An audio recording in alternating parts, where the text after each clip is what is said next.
So now that we have all the collectors connected in between each manifold and at the top to the roof, we'll go back with our bottom mounting pads, which are the same as the top mounting pads. They're a little bit wider to allow for some glide for thermal expansion and contraction.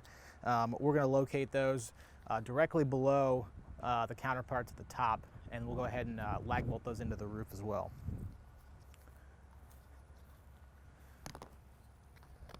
Again, you'll want to make sure and seal everything correctly.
So now that we have all of the connectors, CPVC pipe connectors, mounting hardware, and end caps in place, the last thing we want to do, and we want to stress, is that each mounting pad is going to require 2 number 6 stainless steel screws.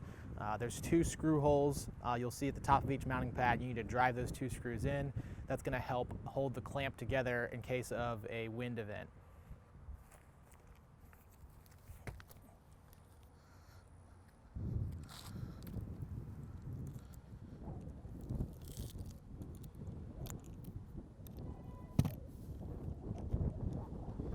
Set the 2 screws in place, drive those in.